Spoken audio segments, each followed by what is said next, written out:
Hello everybody, this is Bob Dwyer from the Cadence.com Digital Implementation User Community. I'd like to take you through a demonstration today on a new feature in Encounter 8.1, and that is the foundation flow. The foundation flow is Cadence's best recommendation for a baseline back-end implementation flow. Let's get right into a demonstration of how it works.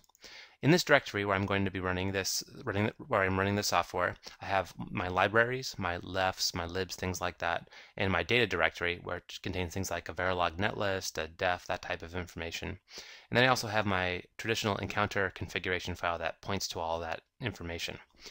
I have loaded up an Encounter session here in this current directory, and the foundation flow can extract all of the pointers that it needs to run from this existing Encounter session.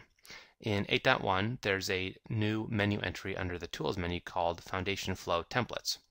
Click Save and then click OK, and then you look in your current run directory and you see some new information that's been populated by the foundation flow. This is the information that will run the foundation flow, which is a make-based environment. So once we've done that, we can start trying to run the foundation flow. So the foundation flow comes with a couple of key scripts that help you get started right off the beginning, so let's make use of those. The first is something called gensetup.tcl. Gensetup.tcl takes the information that is currently loaded into your Encounter session and creates the required setup.tcl file, which enables the foundation flow to run. Execute that command and it will create a new file in this directory called setup.auto.tcl. So let's take a look at that file, see what it contains to explain the nuances about what's in the setup.tcl that isn't in the Encounter configuration file. So you see at the top there's a Verilog netlist, there's lefts, there's libs, there's things like that. But if you go down a little further, you start to see things that aren't in a configuration file. Things like scale factors, timing derating factors. The setup file contains the full detail of what's typically needed for a full back-end implementation. So this is the file that's going to drive the foundation flow. I'm going to copy this file to the expected location, and that's in the current run directory called setup.tcl. Once I have that, I can source that file,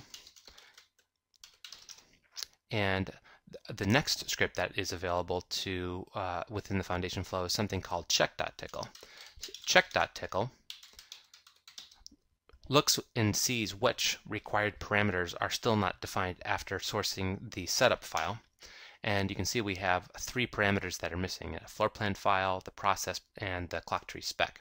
So if we go and edit our setup.tcl file, take a look through here and we'll correct these problems. So we'll go down and we'll get a def file. Remember I said within the data directory over here, these other files were available. So here's the floor plan file. Grab that and I'll specify it right there. And then the clock tree spec file is also in this data directory, and that is right here. This information is needed because it isn't, captured in the configuration file, and it isn't always exactly clear which of these should be picked up. Is it whether it's the current one in memory or it's some other floor plan file that you'd like to start off with. And the process parameter here is 65 nanometers. So I'll save this setup.tcl file, come back to Encounter, I'll source it again, and then I'll check it again to make sure everything looks good. And indeed, it does look good now. The setup check passed, and I'm now ready to run the foundation flow. Once I've done that, I can exit the tool because this is a make-based operation. So one nice thing to look at here is the README file. It tells you the basic steps that the flow runs through. For purposes of our demonstration here, let's just run through the pre-CTS step. Executing pre-CTS, make pre-CTS goes and cleans up the run directories, and it goes and runs through all those steps in sequence: init, place, and then pre-CTS. And so you see it going through that process here. The make-base flow is set up to exit at every step in the flow between each of those steps and create a separate log file and a separate snapshot of what the database looks like, which makes it nice to go back and look at for interactive debug. This structure is set up very similarly to the way I see a lot of you users running our software in the field, so it's good to see that the foundation flow aligns with, I think, is a pretty typical use model. So it's running through placement now. You can see some of the directories that are being created by the foundation flow. The DBs directory contains snapshots, like I said, of all the information, and the log files are broken up into individual logs here for useful debug. When it's done, it'll exit the tool and it'll return the prompt, and you'll be able to go in and examine the log files and the results. So I hope you see how it is that you take an existing Encounter session and get up and running with the foundation flow from within Encounter in 8.1.